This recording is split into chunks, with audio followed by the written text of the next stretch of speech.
A young billionaire saves two poor twin girls from being run over in front of the school.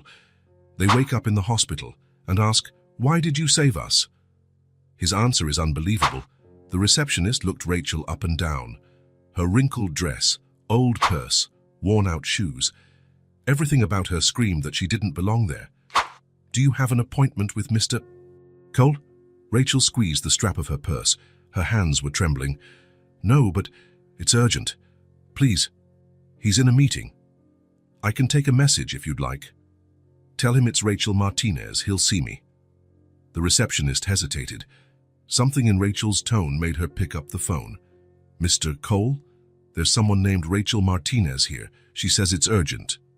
"Yes, sir." She hung up, surprised. "You can go up, 20th floor, room 2012. In the elevator, Rachel closed her eyes. 6 years. 6 years since the last time she'd seen Nathan Cole. The 22-year-old guy she'd met in college had become one of the most respected businessmen in the city. She'd seen his name in the papers, in business magazines. Always smiling, always winning, while she was here. The doors opened. The hallway was wide and silent, expensive paintings on the walls, plush carpet underfoot. Rachel walked slowly until she reached room 2012. She knocked on the door. "Come in," his voice, deeper, more confident, but it was still Nathan. Rachel pushed the door open and walked in. Nathan was standing, his back to her, looking out the window, impeccable suit, perfect posture. When he turned around, Rachel felt her breath catch. He hadn't changed that much. The same face, the same brown eyes. Only now there was something different about him. Maturity, success, everything she didn't have. "Rachel." He said her name as though it were a strange word. "Hi, Nathan." Silence. They looked at each other for a few seconds that felt like an eternity. "Sit down, please." Nathan motioned toward the chair in front of the desk. Rachel sat, placing her purse in her lap. "You look different." 8 years does that to a person. Nathan sat as well, folding his hands on the desk. "What do you want, Rachel?" Straight to the point. That was new too. The Nathan she'd known was more gentle, more patient. Rachel took a deep breath. She opened her purse with trembling hands and took out a photo. "I need to show you something." She placed the photo on the desk and pushed it toward him. Nathan glanced down. He frowned, then picked up the picture. 2 girls, identical. Curly brown hair, big, expressive eyes. One of them was smiling at the camera. The other looked more serious. They were in a park, wearing simple but clean dresses. "Who are they?" Rachel's heart pounded. "Emily and Sophie." "Okay. And I need to know this because—" Nathan looked up at her, impatience in his eyes. Rachel swallowed hard.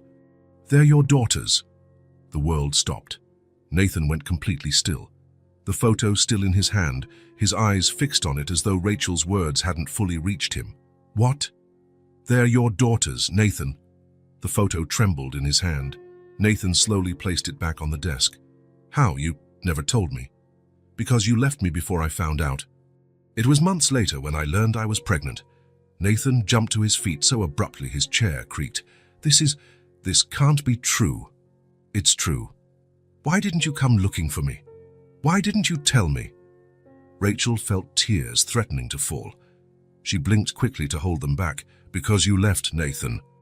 You said you needed to follow your path, that you couldn't, that I wasn't part of your plans. But these are children, Rachel. They're children." "I know. You think it was easy for me." Her voice came out louder than she intended. Nathan paused in his pacing. "After you left, I was lost. I didn't know what to do. By the time I discovered I was pregnant, it was too late. You had already moved to another city, started your company.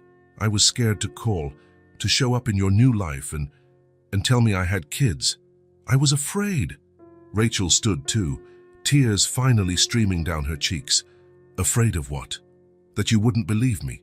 That you'd think I was lying to get you back? That you wouldn't want them?" Nathan looked at the photo again. He picked it up, studying every detail. "How old are they?" 5.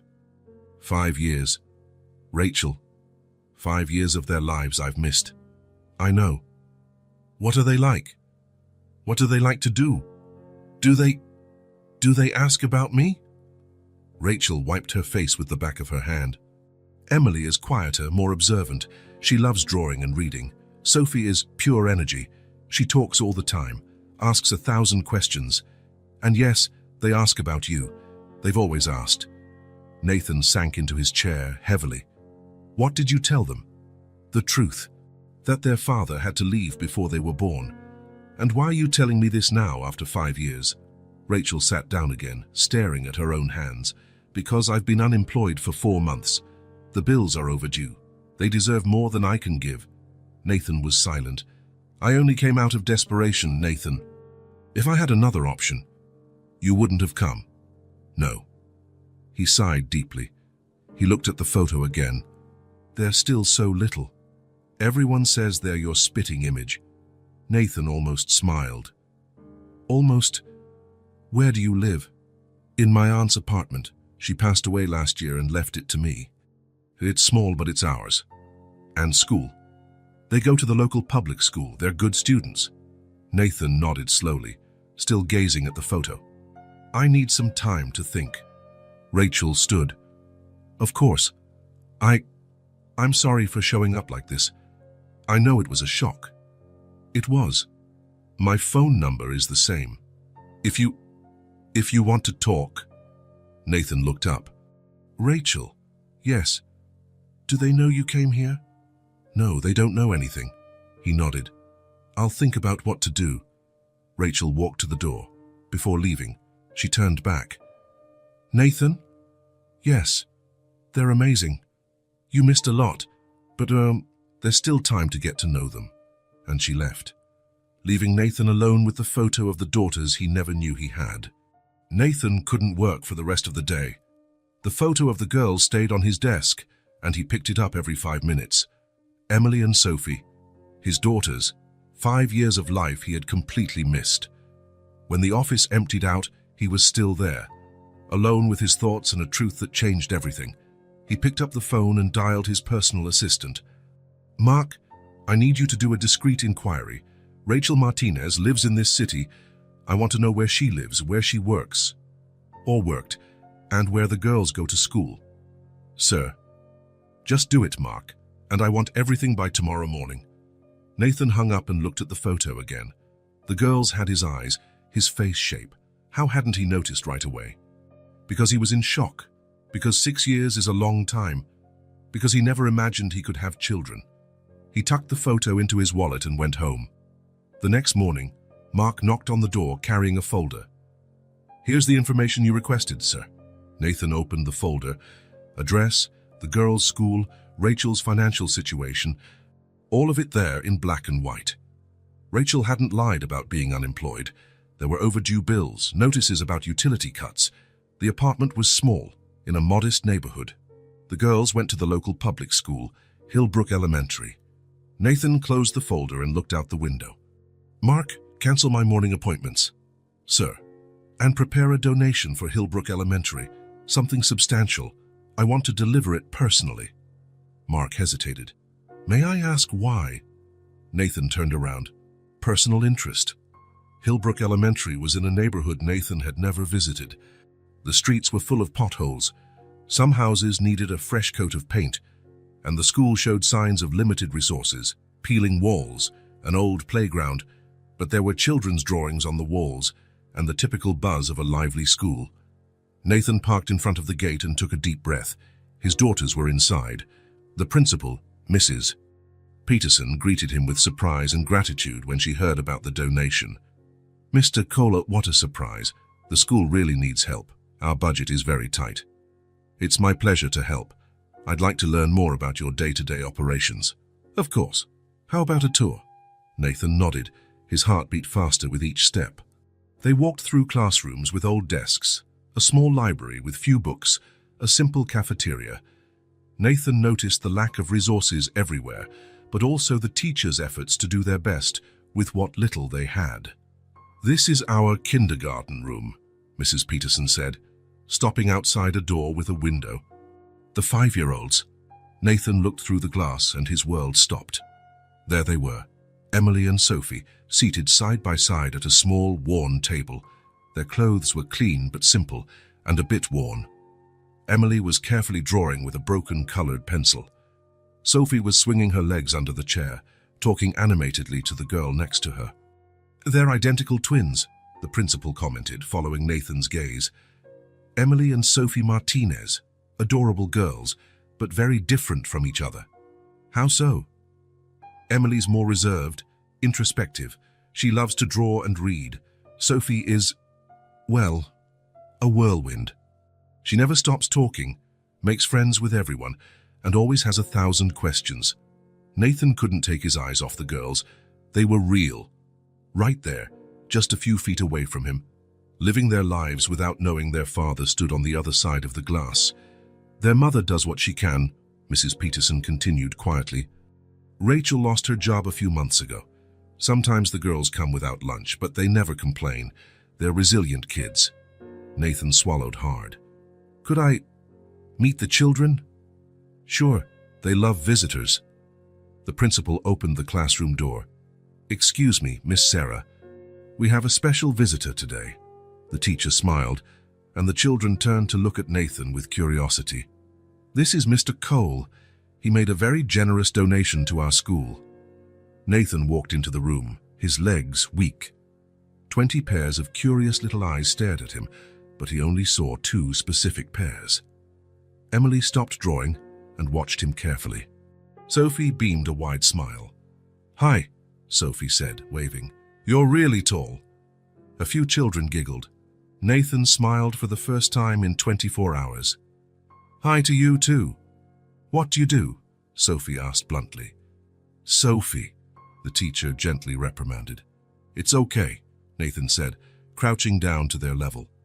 "I work at a company." "What kind of company?" Sophie pressed on. Emily remained silent, but Nathan noticed she was listening to every word. "We help other businesses grow." "Is that cool?" "Sometimes," Sophie laughed. Emily finally spoke, in a quiet voice. "Your suit is nice."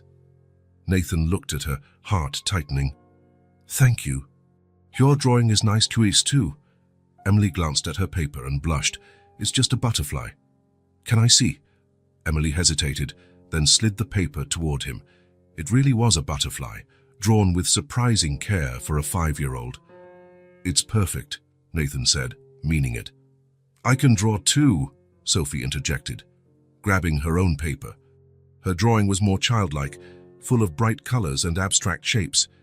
"This is our home, and me and Emily and Mom."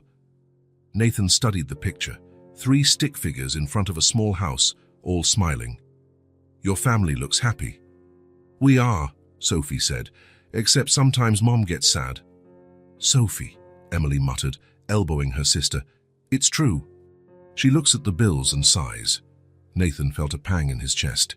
He glanced at Emily, who had lowered her eyes. "Children, shall we get back to our activities?" the teacher suggested. Nathan stood, his legs still shaking. "It was a pleasure meeting you." "Bye," Sophie called out, waving enthusiastically. Emily gave a small, shy wave. Nathan left the classroom with the principal, but his mind stayed behind with his daughters, Emily and Sophie. The tour continued, but Nathan hardly paid attention. His head was full of the girls' voices, their drawings, the way Emily observed him with those attentive eyes. "So what did you think?" Mrs. Peterson asked as they returned to her office. "It's an excellent school. The children seem happy. We do our best. The donation you mentioned will be a big help." Nathan pulled out his checkbook. "What else do you need?" "Well, we always need basic school supplies, books for the library, lunch for children who don't have any, and the roof is leaking." Nathan wrote a figure that made the principal's eyes widen. "Mr. Cole, this is very generous. It's for a good cause." He signed the check and stood up. "Thank you for the tour. Please come back anytime. The children loved meeting you." Nathan left the school feeling a mix of emotions: joy at finally seeing his daughters, pain for the lost years, guilt for not being there, and a new guilt. His daughters studied in a school that barely had basic resources, while he drove expensive cars and lived in a penthouse. He was heading to his car when he heard familiar voices. "Emily, come on. I'm coming. Nathan turned around. The girls were leaving the school hand in hand. Emily carried a small, dented lunchbox. Sophie swung a backpack that had seen better days. Even so, they seemed happy, chatting as they walked. They were coming right toward him, but they hadn't noticed him yet. Nathan stood still, watching. It was like watching a movie of his own life he never knew existed. And then Miss Sarah said my drawing was beautiful, but I think yours was better, Sophie was saying. Mine was crooked, Emily replied. No, it wasn't. That man liked it too. The man in the suit? Uh-huh, he was nice and tall. Nathan smiled. They were talking about him. The girls reached the curb and stopped. Emily looked both ways carefully, as Rachel must have taught them. Sophie tapped her foot impatiently. Can I cross now? Wait, let me check for cars. Nathan stood only a few yards away, hearing every word, seeing every expression. Emily, always cautious. Sophie, always eager. Okay, now, Emily said. They held hands and started across the street. That's when Nathan saw it. A car was coming down the road, going way too fast. The driver was looking at his phone, not at the road. The girls were right in the middle of the street.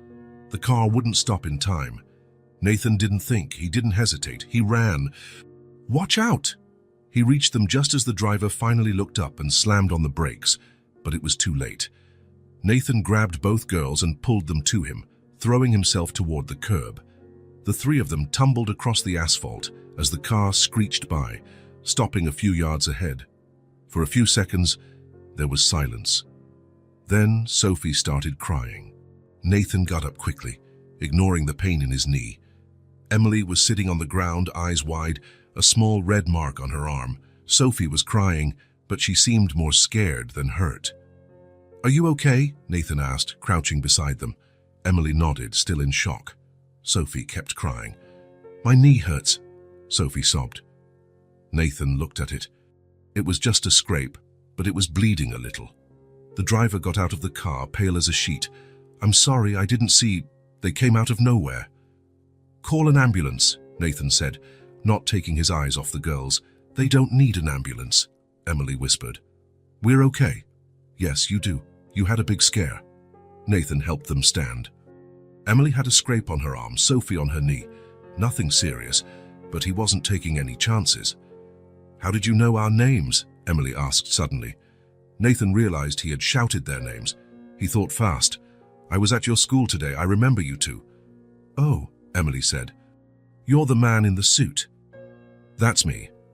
The ambulance arrived a few minutes later, along with a police car.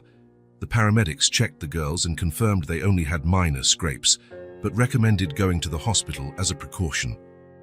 What about their parents? One of the paramedics asked. Nathan hesitated. I'll call their mother. He had Rachel's number in his wallet from Mark's report. He dialed with shaking hands. Hello? Rachel, it's Nathan. Nathan, how do you have my number? Doesn't matter now. Emily and Sophie had an accident. They're okay, just scrapes, but they're going to the hospital. Silence on the other end. Which hospital? St. Mary's. Rachel, I promise they're fine. I'm on my way. The line went dead. At the hospital, Nathan waited in the reception area while the doctors examined the girls. He had called Mark, cancelled all his meetings for the day. Nothing else mattered now. Sophie fell asleep during the ride, exhausted from the scare. Emily stayed awake, watching Nathan with curiosity. Why did you save us? She asked when they were alone in the ambulance. Nathan looked at her, those eyes so much like his, waiting for an honest answer. Because that's what people do. We protect those who need protecting. Emily nodded, as though that made sense to her. Thank you. You're welcome. You hurt your knee. Nathan looked down. There was blood on his torn pant leg. It's nothing. Does it hurt? A little. Emily was silent for a moment. My mum says that when someone gets hurt saving us, we never forget. Nathan felt his eyes sting. Your mum is a wise woman. She is. At the hospital, the girls were taken for tests. Nathan stayed in the waiting room, pacing back and forth. When Rachel arrived in a panic, Nathan stood up. Where are they? They're being examined. Rachel, they're fine. Just some scrapes. Rachel stared at him, still processing the situation. What were you doing there? Nathan hesitated. I went to their school. I made a donation. A donation? I wanted to see them. Rachel closed her eyes. Nathan, they're okay, Rachel, I promise. A doctor approached. Family of Emily and Sophie Martinez. I'm their mother, Rachel said. The girls are doing great, just superficial scrapes. We'll keep them for a few hours of observation, just to be safe, but they can go home later today. Rachel exhaled with relief. Can I see them? Of course. They're awake and asking for you. The doctor walked off. Rachel looked at Nathan. Thank you for saving them. No need to thank me. I do. If you hadn't been there. She didn't finish the sentence. She didn't have to. Can I see them too? Nathan asked. Rachel hesitated, then nodded.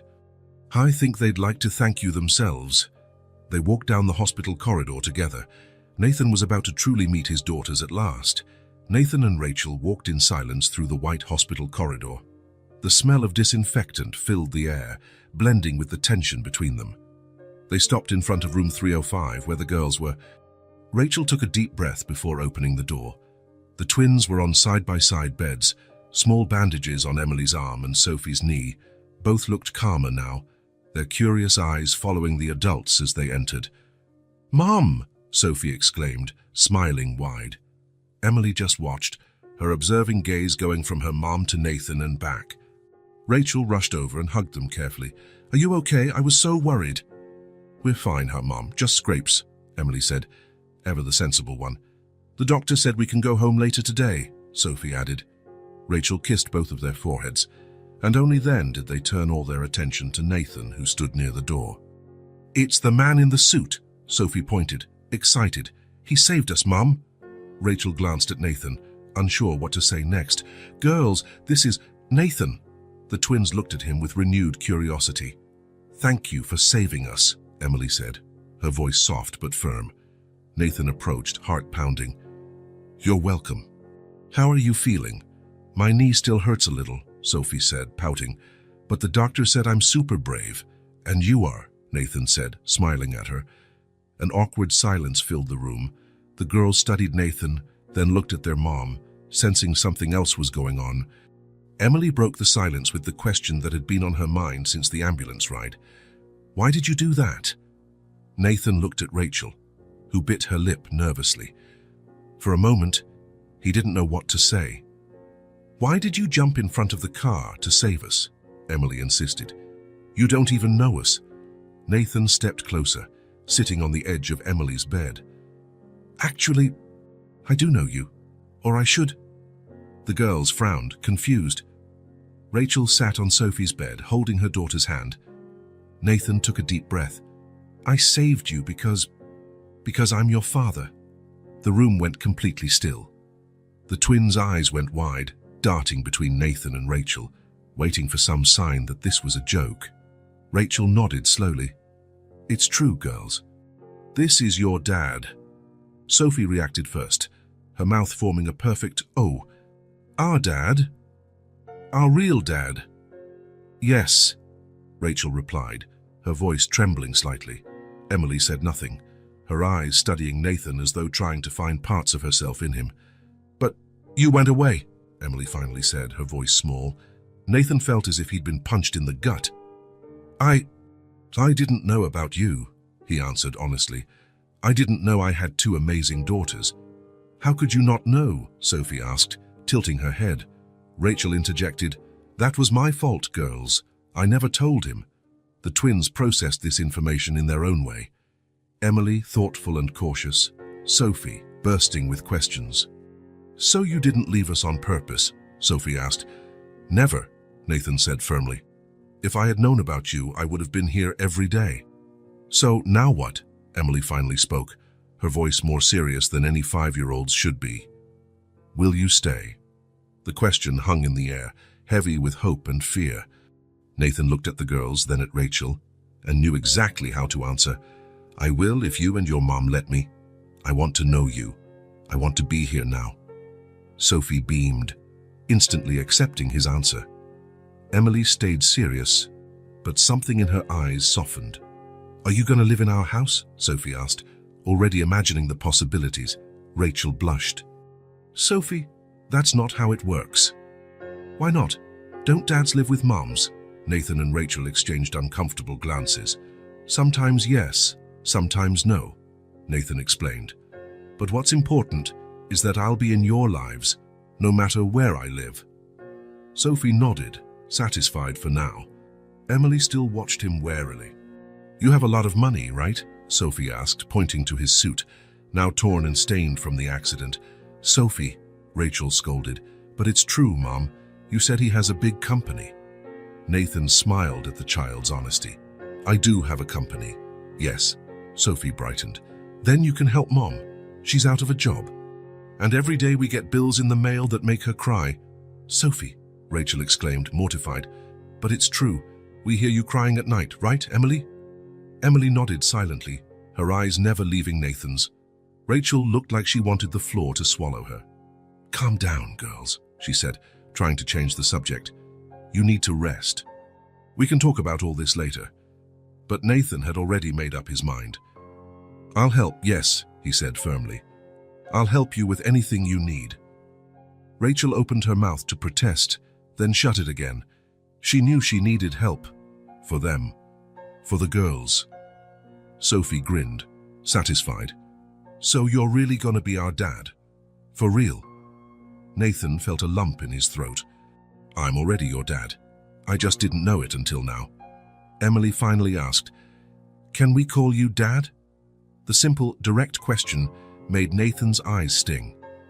"You can call me whatever you want. Dad, Nathan. Whatever feels right." "I want to call you Dad," Sophie decided immediately. "I always wanted a dad." All eyes turned to Emily, who still seemed to be evaluating Nathan. "I'll think about it," she finally said, and Nathan smiled, respecting the space she needed. A nurse entered the room, interrupting the moment. "How are our little patients? Time to check vitals." While the nurse examined the girls, Nathan approached Rachel. "We need to talk," he whispered. "About everything." Rachel nodded, her gaze still on her daughters. "I know. I'm not mad at you for not telling me before.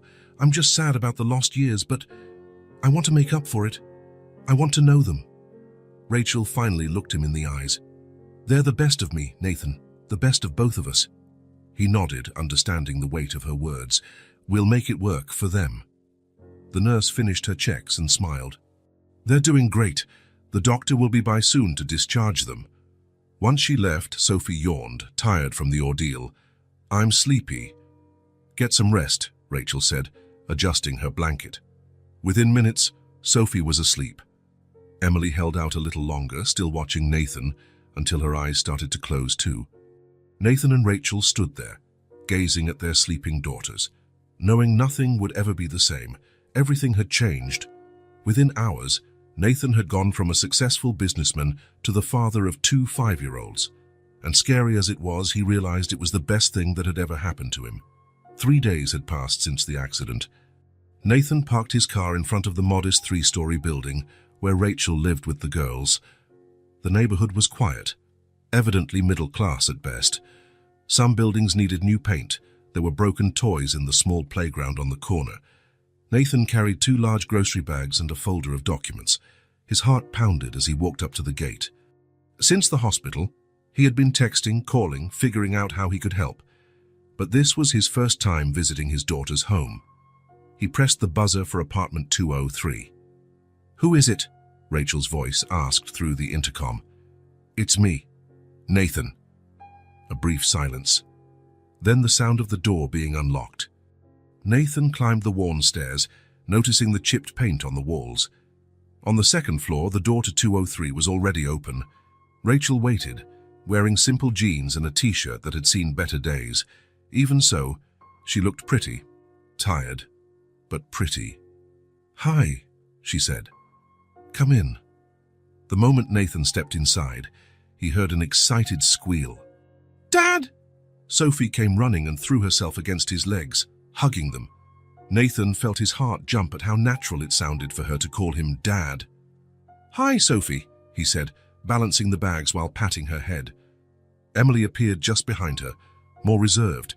She stood a few feet away, observing him. "Hi, Emily." Nathan smiled at her. "Hi," she replied quietly, then pointed to the bags. "What did you bring?" "Some things for dinner and dessert." Sophie's eyes lit up. "Dessert? We almost never have dessert." Rachel took one of the bags from Nathan's hand. "Thanks, but you didn't have to." "I wanted to." She nodded, taking the bag to the small kitchen. Nathan followed, Sophie still clinging to his leg, with Emily trailing behind. The apartment was tiny, but tidy and clean. The living room and kitchen almost formed a single space. The furniture was old, most of it second-hand, but each piece had its place. There were the girls' drawings on the fridge, potted plants on the windowsills, a few photos in simple frames. Little space, few resources, but a lot of love in every detail. Nathan set the other bag on the kitchen table and began to unload items. Fresh fruit, vegetables, meat, bread, cookies, ice cream. "Nathan, this is too much," Rachel said, eyeing the amount of food. "It's just the basics." Sophie stood on her tiptoes, trying to peek inside the bags. "Is there chocolate?" Nathan smiled and pulled out a chocolate bar. "There is, but only after dinner, okay?" Sophie nodded enthusiastically. "Can I show you our room?" she asked, tugging on his hand. "Sure." Nathan looked at Rachel, who nodded, giving permission. Come on," Sophie led him down the short hallway. "We share the room. Mom sleeps in the living room." Nathan frowned, glancing back. Rachel avoided his gaze as she put groceries away. The girls' room was tiny. There was barely room for two small beds, one against each wall, and an old dresser between them. More drawings were taped to the walls, and a plastic box held their few toys. "This is my bed," Sophie said, pointing to the one with a faded but colorful blanket. "And that's Emily's." Emily stood in the doorway, watching everything with her thoughtful eyes. "It's small," she said simply. Nathan nodded, looking around. "But it's cozy." Sophie jumped onto her bed. "Mom made these quilts. I picked the colors myself." Nathan noted how, despite their simplicity, the beds were neatly made. Their clothes were carefully folded in the dresser, their few toys stored, their worn children's books lined up. Everything was clean and orderly, but undeniably modest. "Do you want to see my new drawing?" Sophie asked, already grabbing a piece of paper from the dresser. "Sure." While Sophie showed him her art, a colorful mix of people and flowers, Nathan took in every detail of the small room. Each corner was used to its fullest, but it was clearly far too cramped for two growing children. "That's you, that's Mom, that's me, that's Emily," Sophie explained, pointing at the figures. Nathan knelt to see the drawing better. "You draw very well, Sophie." "Emily draws better." Nathan looked at Emily, who sat on her bed, watching. "Do you like to draw?" She nodded. "Can I see one of your drawings?" Emily hesitated, then pulled a notebook from under her pillow. She opened it to a page and showed Nathan. It was a drawing of a park, with trees, benches, and 3 figures, 2 small ones holding hands with a bigger one. "Is that you, Sophie, and your mum?"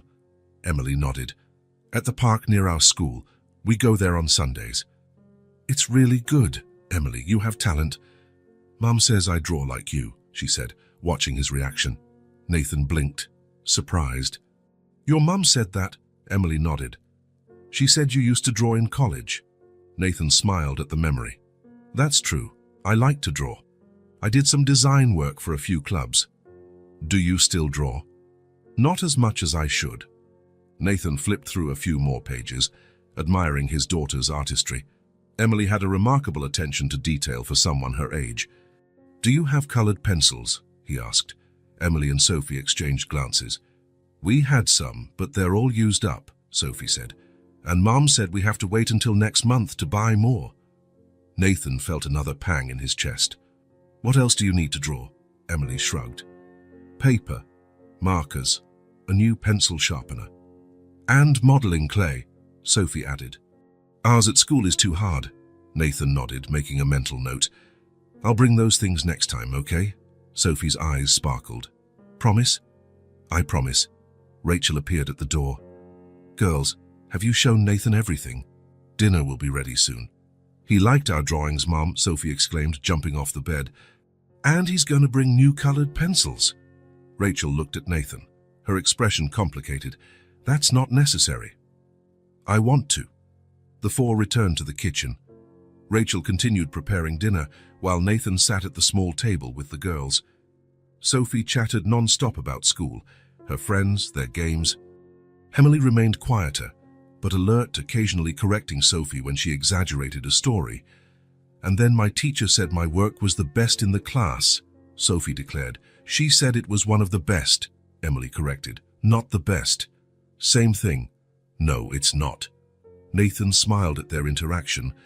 It was fascinating how two identical sisters could be so different. Sophie, outgoing and energetic. Emily, reserved and precise. As the girls chatted, Nathan glanced around, taking in every detail of the apartment. On the living room table, he spotted some bills. When Rachel went to the bathroom, he took a quick look. Overdue electricity, overdue rent, final notices. His stomach sank. While he lived in a luxurious penthouse, Rachel and the girls, his girls, were struggling with the basics. When Rachel returned, he picked up the folder he had brought. We need to talk after they go to bed, he said quietly. She nodded, tense. Dinner was lively. The girls were delighted by Nathan's presence, especially Sophie, who peppered him with questions. Is your house big? It's an apartment. Yes, it's big. Does it have a pool? The building does. Can we visit? Rachel intervened. Sophie, don't be nosy. It's fine, Nathan said. And yes, you can visit whenever you want. Is there a playground? Sophie pressed. Nathan chuckled. No, there's no playground, but there's a nice view of the city. Emily Font, who had been quiet, finally spoke. Do you live alone? Nathan nodded. Yes, I do. No wife? Emily continued. No other kids? Nathan shook his head.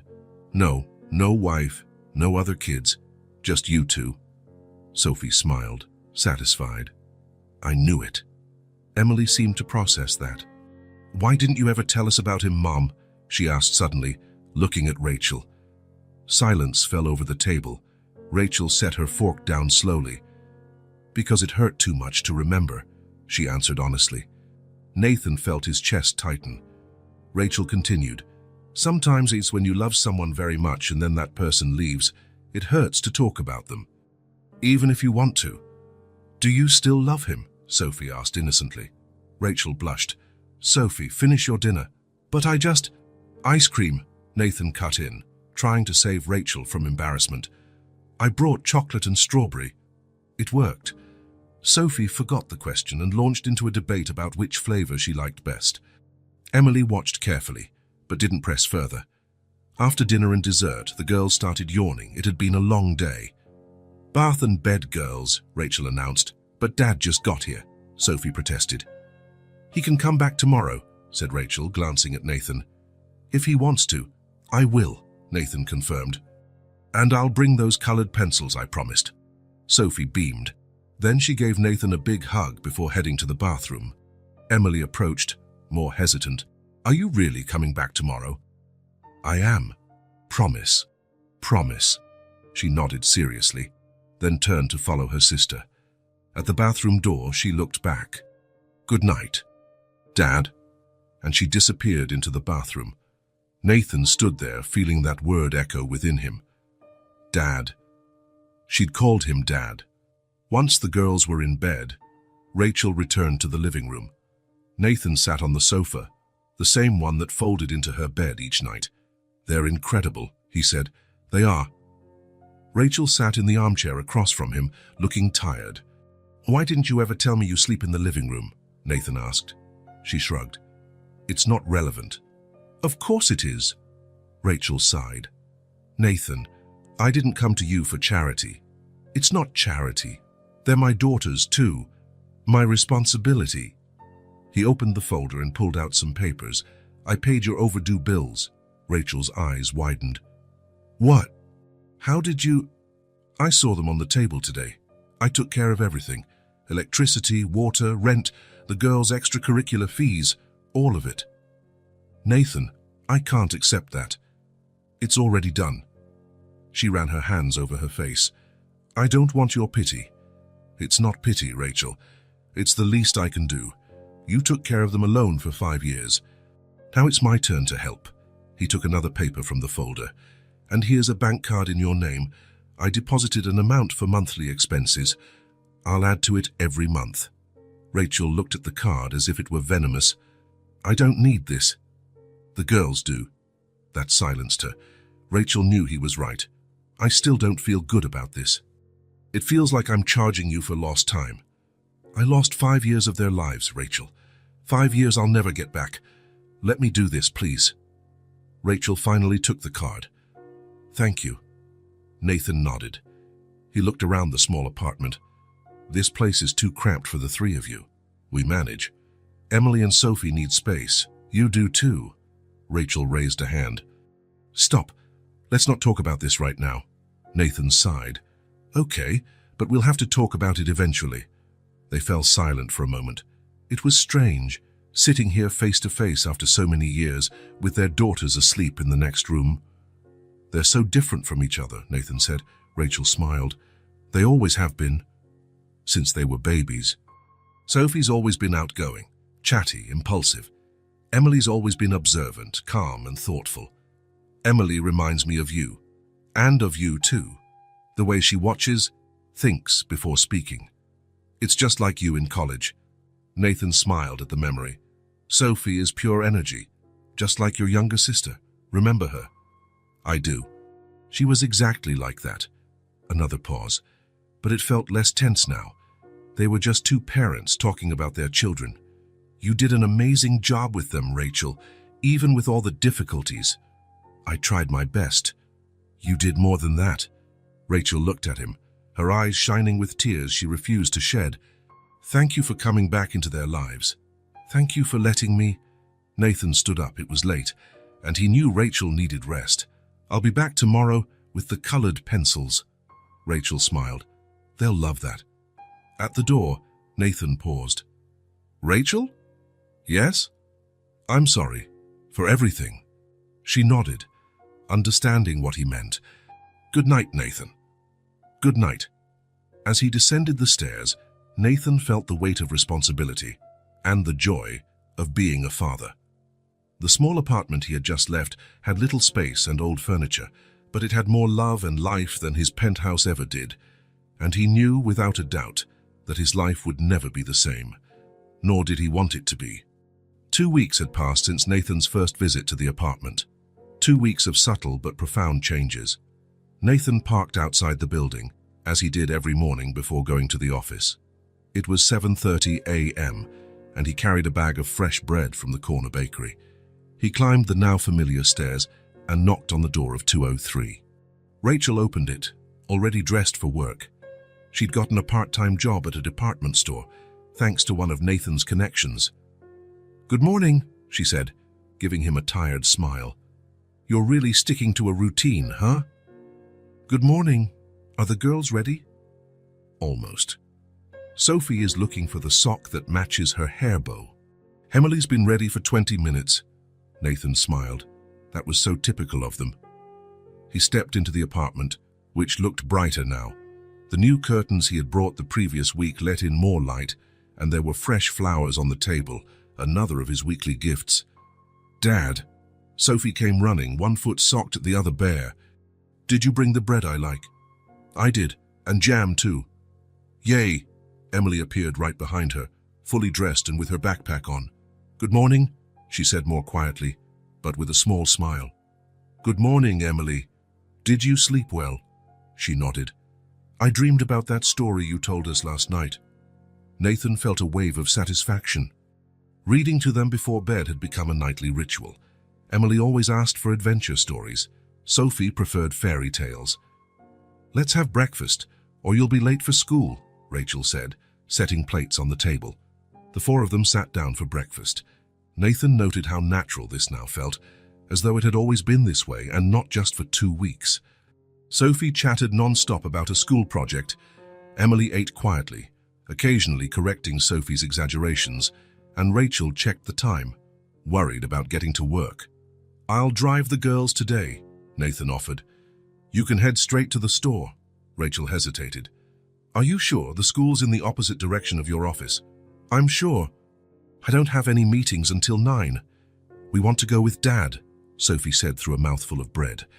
"Sophie, don't talk with your mouth full," Rachel scolded gently. Nathan smiled, still amazed at how easily the girls had accepted him. Sophie from the start, without hesitation. Emily more slowly, more carefully. Rachel nodded, grateful. "Thanks. It really helps." After breakfast, Rachel kissed the girls goodbye and waved to Nathan. "See you tonight. I'll drop them off and then pick you up after your shift," Nathan said. When Rachel left, Nathan turned to the girls. "Ready for school?" Sophie was still hunting for her missing sock. Emily was already at the door, waiting patiently. "I found it," Sophie exclaimed, pulling a colorful sock from under the couch. 10 minutes later, they were in Nathan's car. The girls loved riding in it, a spacious sedan, but not overly flashy. Nathan had considered buying new booster seats, but Rachel insisted the old ones were fine. "Dad, can I turn on the radio?" Sophie asked from the back. "Sure." Sophie promptly found a kids' music station and began singing loudly and off-key. Emily rolled her eyes but tapped her foot in time to the music.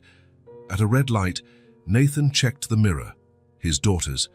It was still hard to believe that these two wonderful girls were his, that for 5 years they'd existed without his knowledge. "What are you thinking about, Dad?" Emily asked, always observant. Nathan smiled. "I'm thinking about how lucky I am to have you two." Sophie giggled. "We're lucky to have you too." Emily said nothing, but her eyes met Nathan's in the mirror. There was something there, not yet complete trust, but maybe the beginning of it. Once at school, Nathan parked and walked them to the gate. Other parents eyed him curiously, the new man who'd appeared in the lives of the Martinez twins. "Have a good day," he said, crouching down. Sophie hugged him tight. "Will you pick us up?" "I can't today. I have an important meeting, but tomorrow I will." Sophie pouted but nodded. "Promise?" "Promise." Emily adjusted her backpack. "Are you picking up Mom from work?" "Yes, I am," she nodded, as though giving approval. "See you later, then." "See you later." Nathan watched them walk inside, Sophie waving multiple times, Emily taking firm steps. Only when they disappeared into the building did he return to his car. That evening, as had become routine, Nathan returned to the apartment for dinner. He brought pizza, to the girls' delight. "Pizza again," Rachel teased. "They're going to get used to this." "It's Friday," Nathan said. "Pizza day." After dinner, while Rachel washed dishes, Nathan sat with the girls at the small table to help with their homework. Sophie was writing a short essay called My Family, with large, uneven letters, occasionally asking for help spelling tricky words. Emily quietly worked on math problems, rarely needing assistance. "Dad, how do you spell entrepreneur?" Sophie asked. "Entrepreneur," he spelled out carefully, adapting the term to English usage. "That's what you are, right?" "Yes, it is." Sophie chewed on her pencil, thinking, "What do you do at the company?" Nathan considered how to explain his job to a 5-year-old. "I help other businesses grow. I find money for them to do important projects." Sophie frowned. "Like a bank?" "Sort of, but banks just lend money. We help businesses use that money wisely." Emily, appearing focused on her homework, was clearly listening. "Do you have a big office?" she asked, without looking up. "I do." "With lots of people?" "Some, yes." Sophie perked up. "Can we visit?" Nathan glanced at Rachel, who was in the kitchen but obviously following the conversation. "What do you think?" he asked. "Could I take them to see the office tomorrow?" Rachel hesitated. "You don't work on Saturdays." "No, but I can show them around. Then we can go to the park and have a picnic." Sophie's eyes lit up. "Picnic? Mom, can we? Can we?" Rachel smiled at her daughter's excitement. "Yes, you can." "Are you coming?" Nathan asked. "I can't. I have an extra shift tomorrow." Nathan nodded, understanding that Rachel was determined to maintain her independence, even with the financial support he offered. So it'll be just me and the girls. The next morning, Nathan arrived early. The girls were already ready, Sophie bouncing with excitement, Emily more subdued but clearly curious. "Behave," Rachel said, tying Sophie's hair ribbon, "and listen to your dad." Nathan noticed the slight hesitation. It was still strange for Rachel to call him the girl's father. "We'll be back before dinner," he promised. In the car, Sophie fired off endless questions. "Is your desk big? Do you have a computer? Is there a soda machine? Can we press the elevator buttons?" Nathan answered patiently, while Emily gazed out the window, taking in the city passing by. They arrived at the company building, and the girls craned their necks to see the skyscraper. "You work all the way up there?" Emily asked. "On the 20th floor." "Wow!" Sophie exclaimed. "That's almost in the sky." In the lobby, the security guard smiled when he saw Nathan with the girls. "Good morning, Mr. Cole. Special visitors today?" "My daughters," Nathan said, feeling an inexplicable pride in uttering those words. "Emily and Sophie." The girls waved timidly. In the elevator, Nathan let Sophie push the button for the 20th floor as promised. She jumped with delight as it began to ascend. "We're flying." Emily held Nathan's hand, watching the floor numbers climb on the panel. The office was nearly empty on a Saturday, just a few dedicated employees working on tight deadlines. Everyone looked surprised to see Nathan Cole, the always serious director, holding hands with two little girls. "Good morning, Mr. Cole," greeted his secretary, Jennifer, who had come in to organize some documents. "I wasn't expecting you today." "Just here to show my daughters the place," Nathan explained. "Jennifer, these are Emily and Sophie." Jennifer did her best to hide her shock. As far as she knew, her boss had no children. "Hello, girls. Want some chocolate?" "I always keep some in my drawer." Sophie instantly accepted. Emily looked at Nathan, who nodded before taking hers. Nathan gave them a tour of the office, his room, the conference room, the small break area. He explained in simple terms what everyone did, how the company functioned. "Is this where you stay all day?" Emily asked, looking around his office.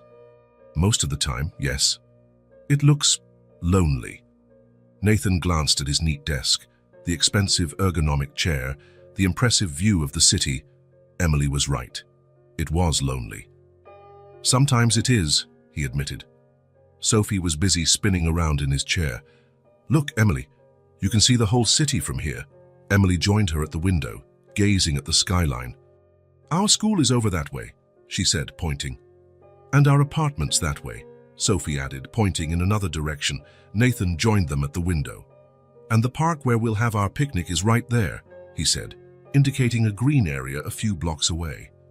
After half an hour in the office, they said goodbye to Jennifer and the few employees present. In the elevator, Sophie was still talking about the spinning chair. "When I grow up, I want a chair that spins too." Emily was more thoughtful. "Do you like your job, Dad?" The question caught Nathan off guard. "I do. Why do you ask?" "It looks boring to sit and look at numbers all day," Nathan laughed. "Sometimes it is, but it's also satisfying to see the results." Emily nodded, as if she understood perfectly.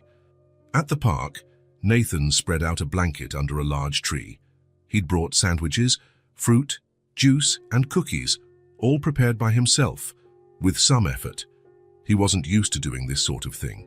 "This is delicious," Sophie said, biting into a sandwich.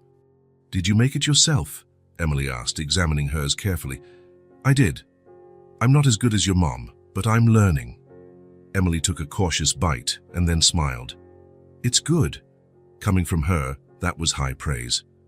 After eating, the girls wanted to play on the swings. Nathan pushed them in turn. Sophie asked for higher and higher. Emily preferred a more moderate pace. "Higher, Dad, I want to touch the sky."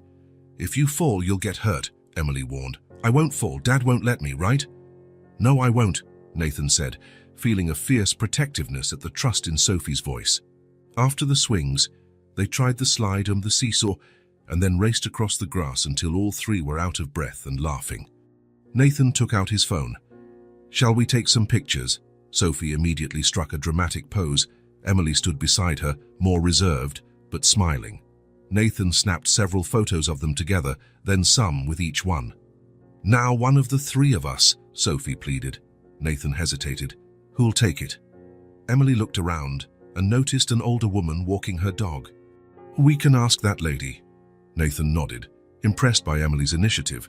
She was usually so shy around strangers. The woman kindly agreed to take their photo. Nathan crouched between the girls, an arm around each. Sophie gave a big smile. Emily more subdued, but her eyes shone. "What a lovely family," the woman commented, returning the phone. Nathan didn't correct her. Back at the apartment, the girls were exhausted but happy. Rachel was already home from work, preparing dinner. "How was your day?" she asked. "It was amazing," Sophie exclaimed. "Dad's office has a spinning chair, and he has his own room, and we had a picnic and played in the park and took pictures." Rachel smiled. "Sounds like it really was amazing." Emily approached her mom. "He made sandwiches," she said, as if this were an important detail. "They were good." Rachel raised her eyebrows, surprised. Emily rarely praised anyone's cooking but her own mother's. Nathan showed Rachel the photos. She looked through them silently, her eyes softening when she saw the girls' smiles. "Thank you for today," she said quietly so only he could hear. "They look happy. They're incredible, Rachel. You've done an amazing job. We've done it together now. You're doing your part." Nathan felt a tightness in his chest. He was trying every day to make up for lost time, not with gifts or money, but by being there. Breakfast together, helping with homework, reading bedtime stories, taking them out on weekends. There were no grand promises or dramatic declarations, just consistency, the certainty that he'd be there tomorrow and the next day and the next. Sophie had already rushed off to her room to put away a flower she'd picked at the park. Emily lingered in the kitchen, watching the adults. "Are you staying for dinner?" she asked Nathan. "If your mum doesn't mind." Rachel nodded. "I made enough for everyone." Emily seemed pleased and went to join her sister. "She's starting to trust me," Nathan observed as Emily walked away. "Emily takes time to open up, she always has." "I know. I'm not pushing. I'm just showing up." Rachel smiled. That's exactly what she needs, what they both need. That night, as he read the girls their bedtime stories, Nathan noticed Emily sat a bit closer to him than usual, a small gesture, but so meaningful. When he finished the story, Sophie was almost asleep. "Good night, princess," he whispered, kissing her forehead. "Good night, Dad," she murmured drowsily. Turning to Emily, he expected her usual nod. Instead, she leaned in and gave him a quick hug. "Good night, Dad," she said, in her typically serious voice, but with a new softness. "Good night, Emily." Nathan left the room with his heart full. In the hallway, he found Rachel, who had obviously witnessed the moment. "She never," Rachel began, her eyes shining. "Emily never hugs anyone besides me and Sophie." Nathan nodded, grasping its significance. "I'm just trying to be here, every day." "And it's working," Rachel said. "It's really working." That night, driving back to his empty penthouse, Nathan looked at the day's photos once more. 3 smiling faces at the park in the late afternoon sun, a golden glow around them. There were no titles, no vows, just a happy day together, one of many more to come. A month had passed since Nathan had entered the twins' lives. A month of transformations, adaptations, and discoveries. The nightly reading, shared breakfasts, weekend outings, all part of their new routine. That Sunday evening, the 4 of them were sitting in the living room after dinner. Rachel was knitting on the sofa, something she'd started doing again now that she didn't have to work extra hours. Nathan and the girls were on the rug, piecing together a huge jigsaw puzzle he'd brought, a beach scene with 1,000 pieces that promised to keep them busy for days. "This piece goes here," Emily said, focused, placing a section of blue sky. "And this is for the boat," Sophie exclaimed, holding up a red piece. Nathan watched them work together. Emily, methodical, sorting pieces by color and shape. Sophie, more intuitive, trying random fits and celebrating when she got lucky. "How's it going with that giant puzzle?" Rachel asked, glancing up from her knitting. We're making progress, Nathan said. Emily's done almost all the sky. Emily didn't smile, but her eyes shone at the recognition. She was still sparing with her smiles, but Nathan had learned to read other signals. The brightness in her eyes, the more relaxed posture, the way she sat closer to him every day. "Dad, tell us a story from when you were little," Sophie said, still rummaging through puzzle pieces. Nathan thought for a moment.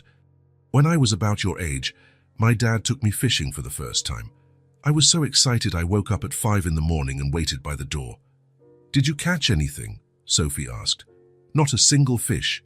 Actually, I fell in the lake and my dad had to pull me out." Sophie laughed out loud.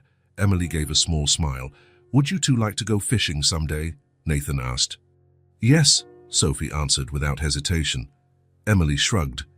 "Maybe." Rachel listened from the sofa, a gentle smile on her face. Over the past weeks, she, too, had relaxed around Nathan. The initial tension had given way to a cautious truce, sometimes even warmth. "Is your dad still alive?" Emily suddenly asked. Nathan shook his head. "No. He passed away when I was 16. "Did you miss him a lot?" Emily continued, her eyes focused and inquisitive. Nathan felt the weight of the question. Emily rarely asked personal things. "I did. I still do. He was a good man." Sophie stopped sifting through puzzle pieces and looked at Nathan.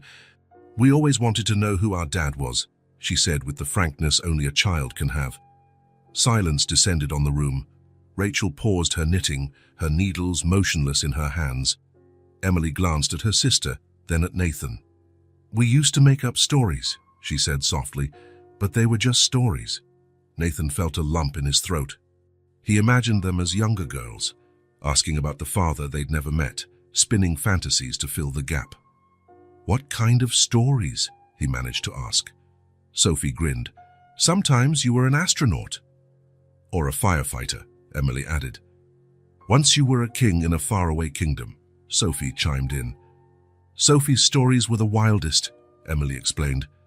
"I tried to be more realistic." Nathan didn't know whether to laugh or cry. "And what did you imagine, Emily?" he asked gently. Emily looked at her hands. "I thought maybe you were someone who had to leave for work far away. Maybe you couldn't come back, but you wanted to." Nathan's heart squeezed. Even in her fantasies, Emily had searched for an explanation that wouldn't hurt too much. Rachel's eyes filled with tears now, but she stayed silent. "The other girls at school all had dads," Sophie said.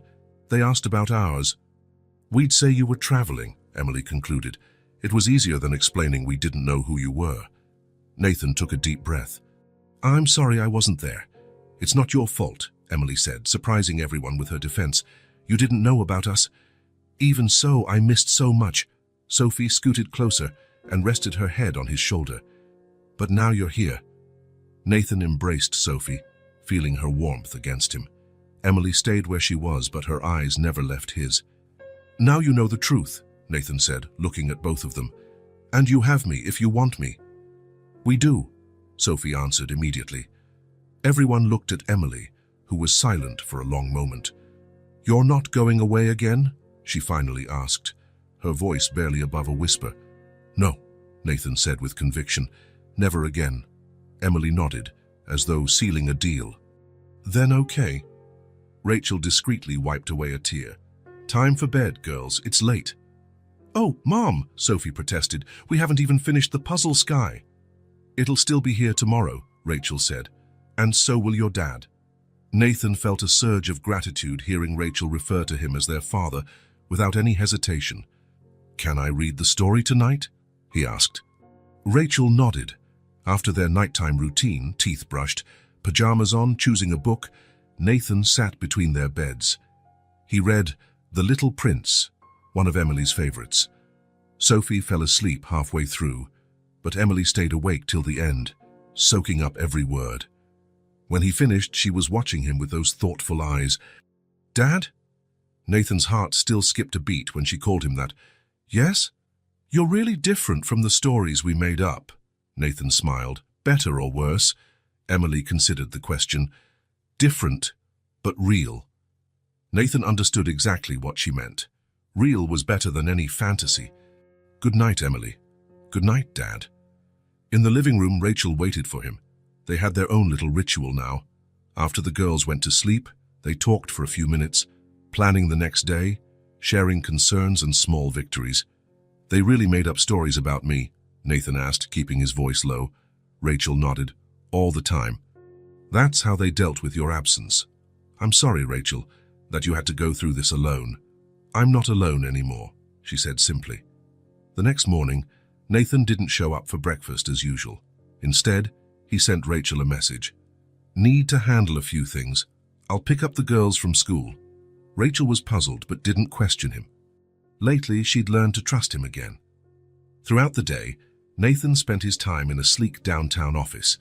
Not his own, but that of Frederick Harris, his personal attorney for years. "Are you sure about this, Nathan?" Harris asked, looking at the documents before him. "Absolutely. Legal paternity acknowledgement is a serious step. You'll have responsibilities." "I already do, Fred. I'm just making it official." The lawyer nodded. "DNA tests?" "Not needed. They're my daughters." "I know it." Harris smiled.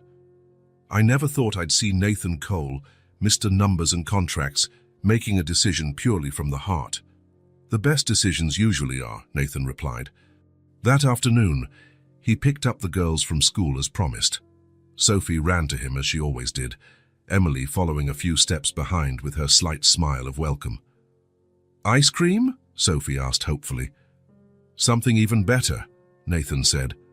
"We're doing something very important." At the county clerk's office, the girls watched curiously as the adults in suits stamped and signed documents. "What are we doing here?" Emily asked. "I'm officially registering you as my daughters," Nathan explained, "so everyone knows legally that I'm your father." Sophie clapped. "Is it like getting married?" Nathan chuckled. "Not exactly. It's just a paper that says you're my daughters, no doubt about it." Emily, always the serious one, understood the significance. "So we'll have your last name?" "Yes, if you and your mom agree, you'll be Emily and Sophie Cole." Emily thought for a moment. "Emily Cole." She tested the sound. "It feels right." It was the highest praise she could give. After leaving the clerk's office, the official documents safely stored in Nathan's folder, the late afternoon sun bathed the city in golden light. "Are we really a real family now?" Sophie asked, holding Nathan's hand. Nathan looked at Emily on the other side, her small hand also in his. "We always were," he answered. "The paper just proves what we already knew." On the way home, Nathan watched the girls in the rearview mirror. The silence that had grown with them for 5 years, the silence of absence, unanswered questions, and made-up stories, was starting to be filled in. Not with noise or grand promises, but with the simple truth of his presence. Nathan parked in front of the small apartment building where Rachel and the girls lived, a scene that had become familiar to him. He glanced at the envelope on the passenger seat, a surprise he'd been planning for weeks. His heart raced in anticipation. It was Saturday morning, and he had promised to take the girls to the park. But today would be different. Today, if everything went as planned, it would mark the beginning of a new phase for all of them. He climbed the now familiar stairs, hearing the girls' excited voices before he even knocked. He smiled. Their laughter was like music to his ears. Rachel opened the door, looking tired but smiling. "Good morning." "They're almost ready." "Actually," Nathan said, "I have a different idea for today. Something I want to show the three of you." Rachel raised her eyebrows, curious. "What is it?" "A surprise." "Do you trust me?" Before Rachel could answer, Sophie came running. "A surprise? I love surprises." Emily appeared right behind, more cautious, but clearly intrigued. "What kind of surprise?" she asked. Nathan grinned. "If I tell you, it won't be a surprise, and will it?" Sophie bounced on her toes. "Come on, Mom, let's see the surprise." Rachel hesitated. "Should we dress up?" "You're perfect as you are," Nathan replied. "Just grab jackets, it might get chilly later." 20 minutes later, the four of them were in Nathan's car. Sophie chattered endlessly, guessing everything from a secret zoo to a princess castle. Emily watched out the window, trying to deduce their destination by the streets they took. Rachel remained silent, but clearly curious. "Everything okay?" Nathan asked softly, while the girls talked in the back seat. "A bit nervous," Rachel admitted. "You're being mysterious," Nathan smiled. "It's something good, I promise." After about 20 minutes, Nathan turned onto a tree-lined street in a quiet neighborhood. Neat houses, small but well-kept front yards, kids riding bikes, a family-oriented place, welcoming. "Where are we?" Emily asked, looking out the window. "It looks so pretty," Sophie exclaimed. "Look at that blue house." Nathan slowed down and parked in front of a 2-story yellow house with white trim. Not too big, not too small. There was a small front garden with a stone path leading to the front door. "We're here," he said, turning off the engine. Rachel glanced at the house, then at Nathan, silently questioning. "Let's take a look," he said, stepping out and opening the door for the girls. Sophie hopped out and ran straight to the little garden. Emily exited more cautiously, studying the house. "Whose house is this?" she asked. Nathan pulled a set of keys from his pocket. "Why don't we go inside and find out?" Rachel stayed by the car, as though her feet were glued to the sidewalk. "Nathan, trust me, Rachel," he said gently. "Please." She finally moved, following him up the stone path to the door. Nathan unlocked it and stepped aside so they could enter first. The living room was bright and spacious, with large windows letting in plenty of sunlight. The furniture was new but not extravagant, just a comfy sofa, armchairs, and a wooden coffee table. The walls were painted a soft cream, decorated with simple landscape prints. "Wow!" Sophie exclaimed, running inside. "This house is so pretty." Emily came in slowly, looking around. Rachel remained near the door, eyes going from Nathan to the house and back again. "What is this?" she finally asked. Nathan took a breath. "It's a house. For you. For us, if you'll allow it." Silence settled over them. Sophie stopped running, looking at the grown-ups. Emily stood still, her eyes taking in every detail. Rachel shook her head, stunned. "You bought a house?" "Yes. Without talking to me first. I wanted it to be a surprise." Rachel took a step back. "Nathan, we can't accept this. It's too much." "Please," he said, "at least look at the rest before deciding." Sophie was already tugging on her mother's hand. "Let's see. Mom, please." Rachel hesitated, then nodded. "Okay, let's see." Nathan showed them around. The kitchen was cozy and functional, with light wooden cabinets, a big table for family meals, and new but not fancy appliances. There was a small den at the back, with shelves for books and a space that could be used for studying. Upstairs, there were 3 bedrooms and 2 bathrooms. The master bedroom was roomy, with a queen-size bed and a modest closet. "And here," Nathan said, opening the door to the second bedroom, "is Emily's room." It was medium-sized, painted a soft green. There was a new bed, a desk under the window overlooking the backyard, and a bookshelf. In the corner stood a small table with art supplies, colored pencils, sketchbooks, paints. Emily's eyes went wide. "This is for me?" "Yes," Nathan confirmed. "Do you like it?" Emily walked around the room, touching the desk, looking out the window, examining the art materials. Her expression was pure wonder. "It's perfect," she whispered at last. Sophie was impatient. "Where's mine? Where's mine?" Nathan smiled and opened the third bedroom door. "Here." Sophie's room was painted in shades of light blue and purple, her favorite colors. It had a bed with a small canopy, something she'd always wanted, a bright toy box and shelves for books and knickknacks. On the ceiling were glow-in-the-dark stars. Sophie shrieked with joy and jumped on the bed. "This is the most beautiful room ever." Rachel lingered in the doorway, watching her daughters explore their new rooms, tears in her eyes. "Nathan, this is... I don't know what to say." He led her back to the hallway, giving the girls space to explore. "I know I should have talked to you first," he said, "but I wanted to do this. They deserve space and comfort. You deserve to sleep in an actual bed, not a sofa." Rachel ran her hands over her face. "It's beautiful, but we can't accept... Please, Rachel. It's not a mansion. It's not extravagant. It's just a safe, comfortable home for our daughters to grow up in." She looked at him, taking in the word our. "And you?" she asked. "Where will you stay?" Nathan hesitated. "That depends on you. There's a small office downstairs that can be converted into a bedroom for me, or I can keep living in my apartment and come visit." "Whatever you prefer." Rachel closed her eyes for a moment. "You really thought of everything." "I tried."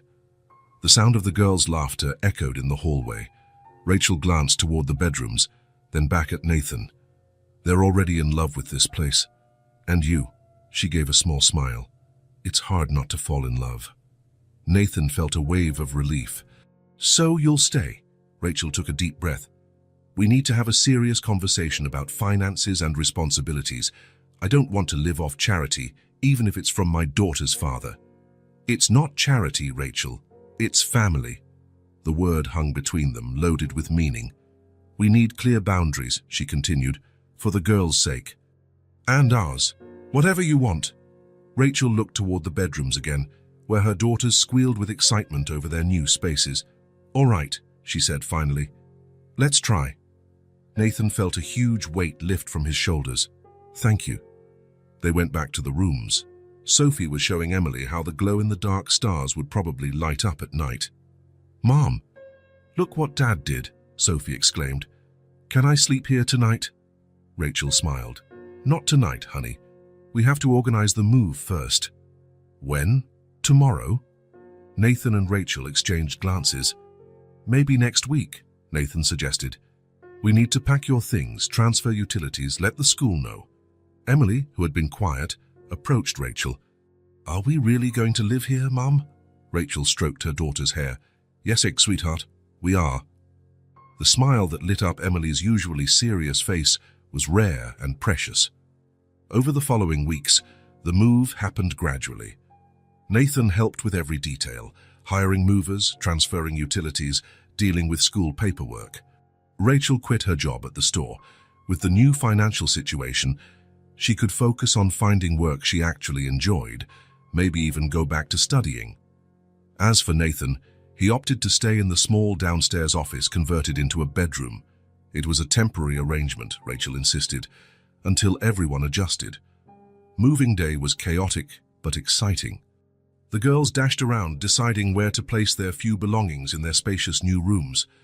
Rachel looked overwhelmed at first, as though she couldn't believe this house was truly theirs. "Feels like a dream," she commented while unpacking the kitchen. "Like I'll wake up back in that cramped apartment." Nathan set a box on the counter. "It's real. Promise." That night, after the main boxes were unpacked and some semblance of order was established, they ordered pizza, a Friday night tradition they'd maintained. They sat around the new kitchen table, still getting used to having enough room for everyone. "Here's to new beginnings," Nathan said, raising his soda cup. "To new beginnings," Rachel and the girls echoed. Sophie munched her pizza enthusiastically. "This is the best day of my life." Emily smiled, more quietly, but her eyes shone with excitement. "Thank you, Dad," she said simply. Nathan's heart soared at those two words, Dad. She spoke it with greater ease now, no hesitation. In the days that followed, the house became a home. Nathan pinned up the girls' drawings on the fridge, a tradition from the old place that he wanted to continue. Rachel planted flowers in the little front garden. The bookshelves were filled with their favorite volumes, the walls with photographs. A routine settled in. Nathan, who had adjusted his work hours, was present for breakfast most mornings. Sometimes he took the girls to school. Other times, Rachel did. In the evenings, whoever got home first started dinner. And every night, without fail, Nathan read the girls a story before bed. One evening, about a month after the move, Nathan was finishing a chapter of the Chronicles of Narnia with Emily, while Sophie slept in her own room. "We'll pick up the next chapter tomorrow," he said, closing the book. Emily, already cozy under her blankets, looked at him with those thoughtful eyes. "Dad?" "Yes." "Do you like living here with us?" Nathan smiled. "It's the best thing that's ever happened to me." "Really? Isn't it too small for you? Your other place was huge." "And empty," he said honestly. "I'd rather have a smaller place full of people I love than a big, empty place." Emily nodded, as if it made perfect sense. "I'm glad you found us," she said, voice barely above a whisper. "Me too, Emily. More than you can imagine." She sat up and, to Nathan's surprise, gave him a long hug. Not a quick one like before, but a tight, lingering one, full of meaning. "Good night, Dad," she said against his chest. "Good night, Emily," he replied, voice trembling with emotion. In the hallway, he found Rachel, who had obviously overheard. "She's never been one to show affection," Rachel said quietly. "Not even with me sometimes." "She feels safe," Nathan replied. "That's all I ever wanted to give them. Safety." Rachel nodded. "You've done it." The next morning, a sunny Saturday, Nathan woke to the sound of laughter in the kitchen. He got up from the pull-out sofa bed in the small downstairs office and followed the noise. Rachel was making pancakes while the girls helped, or tried to. Sophie had flour on her nose and in her hair. Emily stirred the batter with total focus. "Morning," he greeted from the doorway. "Dad!" Sophie exclaimed, running over and hugging his legs, transferring half the flour to his pajama pants. "We're making a surprise breakfast." "It wasn't supposed to be a surprise," Emily corrected. "You spoiled it, Sophie."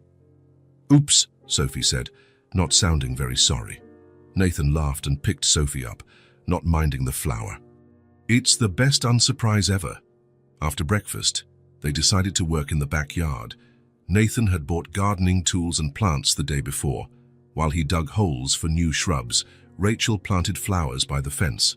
The girls had their own little toy gardening tools, mostly causing a delightful mess. "Look, Dad." "A worm," Sophie shouted, holding the wriggling creature in her dirty fingers. "Be careful not to hurt it," Nathan advised.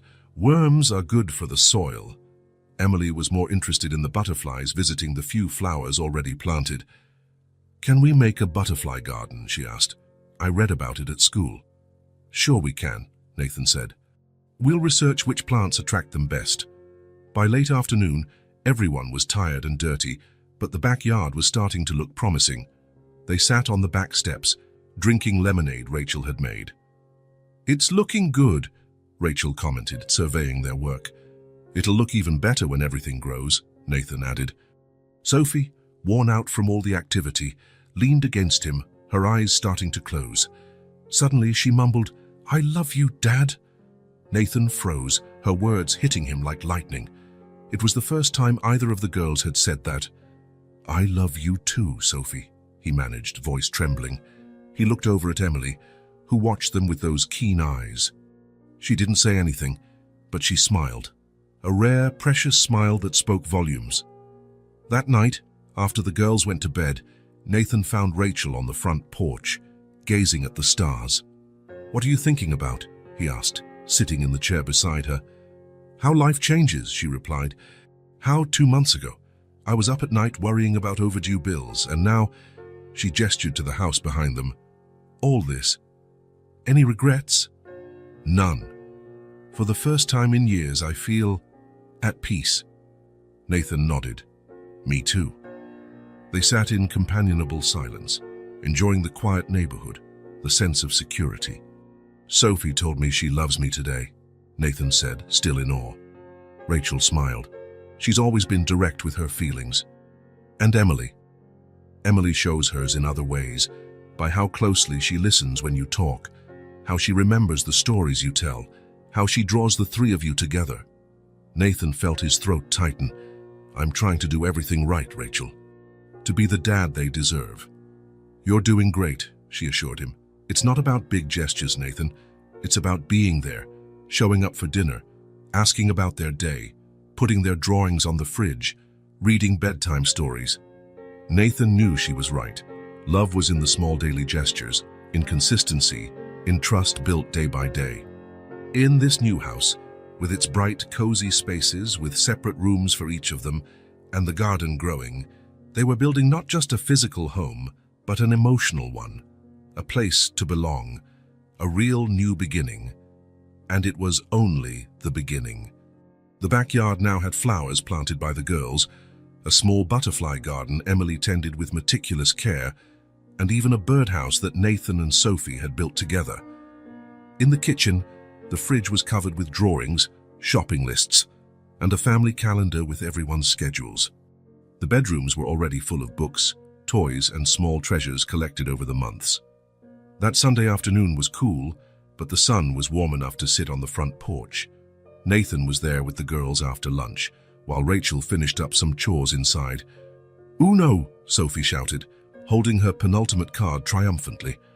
"You can't put a +4 on top of another +4, Emily argued, frowning at her sister. "Yes, you can," Sophie insisted.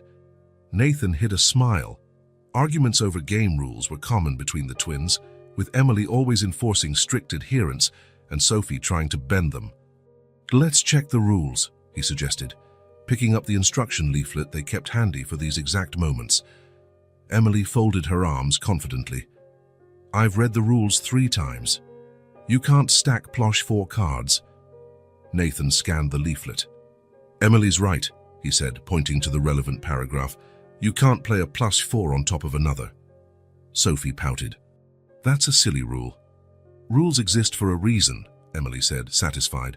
"It's just a game," Sophie mumbled, reluctantly drawing 4 new cards. Nathan observed how different they were in their approach to everything. Sophie, impulsive and emotional. Emily, methodical and logical. They really were 2 sides of the same coin. "Remember what we said about playing together?" he gently reminded them.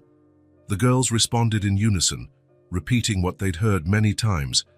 "It's not about winning, it's about having fun together." Nathan smiled. "Exactly." He played his turn, placing a green card that made Sophie groan.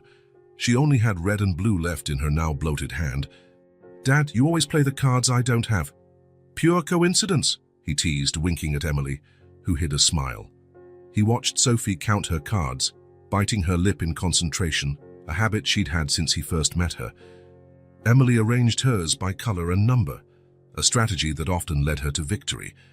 These moments, playing cards on a Sunday afternoon, listening to the girls bicker, settling small disputes, had become Nathan's most cherished. Nothing in his old life, no million-dollar deals, first-class business trips, or fancy dinners, compared to the simple joy of being here with his daughters. The front door opened, and Rachel stepped onto the porch, drying her hands on a dish towel. She'd recently cut her hair, a modern style that framed her face, and started an online course in graphic design, something she'd always wanted to study. She seemed younger, lighter, as if years of worry had lifted. "Who's winning?" she asked, leaning on the porch railing.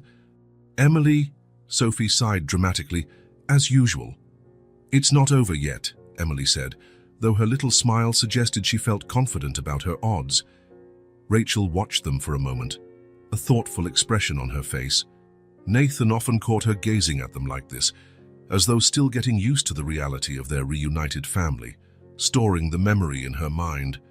"What is it?" he asked. Rachel shook her head. "Nothing, just observing."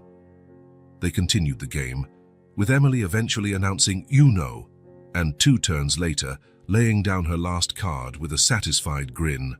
"I win." Sophie threw her cards on the table with a dramatic groan. "Emily always wins. Let's play something else." "Something I can win." "Like what?" Emily teased. "You can't beat me at memory either, and that's pure luck." "It's not luck, it's strategy," Sophie insisted. "How about a break?" Nathan suggested, seeing tension brewing. "We can have some of that apple juice your mom made." The girls agreed. The homemade apple juice was a household favorite. "I'll get it," Emily offered, standing up. "I'll go with you." Sophie followed her sister inside, cards forgotten.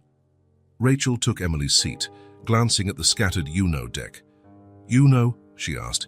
"The only game in which Emily and Sophie managed to disagree on every single rule," Nathan joked.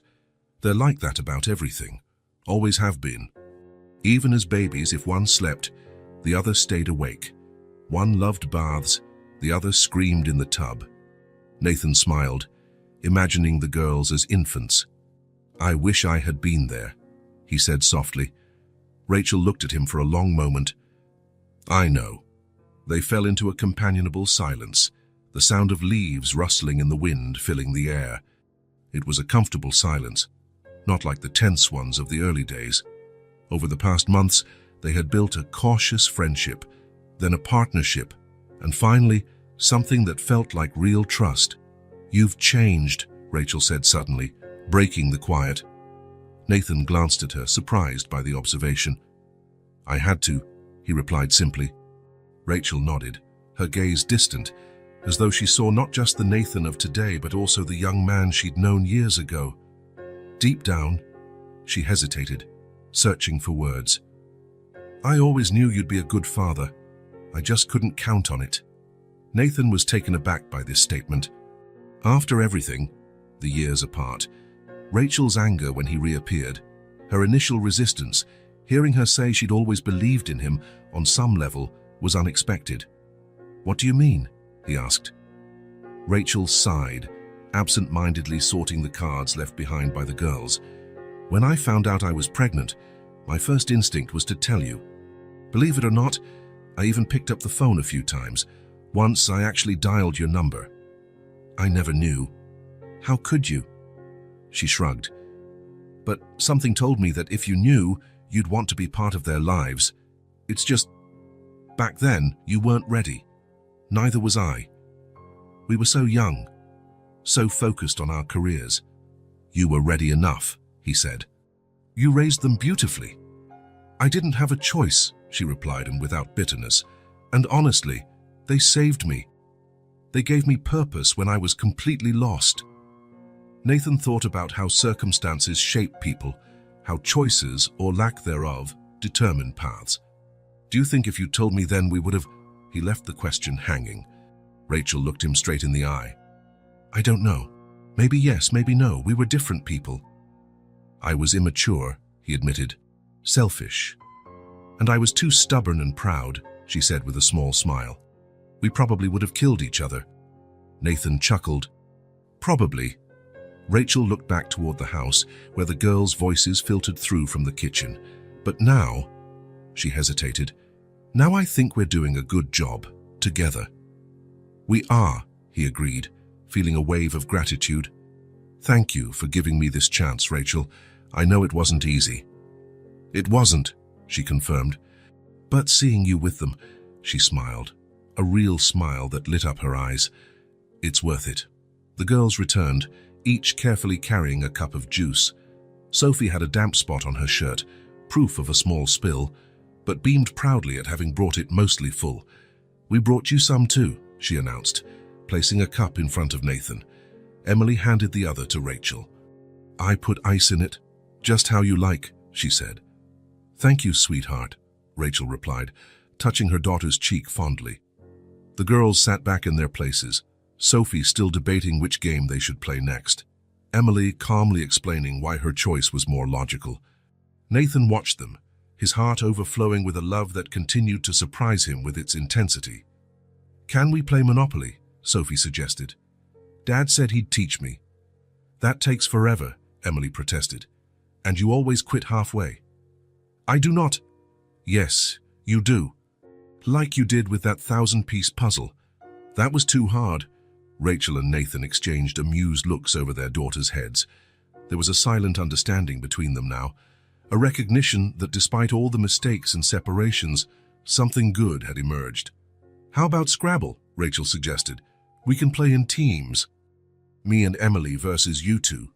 "Yes," Sophie clapped, always excited to team up with her dad. Emily considered the idea. "Sounds fair. Mom and I are good with words." "Hey, don't underestimate Team Sophie Nathan," Nathan teased. "We're pretty creative." "Yeah, super duper creative," Sophie agreed. While Rachel went inside to get the Scrabble box, Nathan helped the girls gather the Uno cards. The sun was starting to set, casting a golden light on the porch. From there, he could see the quiet street, the other houses, and the simple, normal life he'd never imagined for himself, but now realized was all he wanted. Rachel returned with the Scrabble board and sat down. For a moment, all four of them were busy sorting tiles, drawing letters, and debating the rules. Nathan glanced at them, his daughters, their mother, the family he'd almost missed, and felt an overwhelming sense of peace. They couldn't reclaim lost time. The 5 years gone, the first steps and first words, those were forever in the past. But they had now, Sunday afternoons playing games on the porch, family dinners, bedtime stories, and they had tomorrow, graduations, dances, college, a whole life ahead. "Dad, it's our turn," Sophie said, tugging on his sleeve. "What word should we make?" Nathan smiled at her, then at Emily, and finally at Rachel. "A good one," he promised. A really good one. And he knew he wasn't just talking about the game, but about the life they were building together. One word, one piece, one day at a time. If this story touched your heart, subscribe to the channel and turn on notifications so you don't miss the next ones. Leave a like, because it helps this story get recommended to more people. See you in the next story.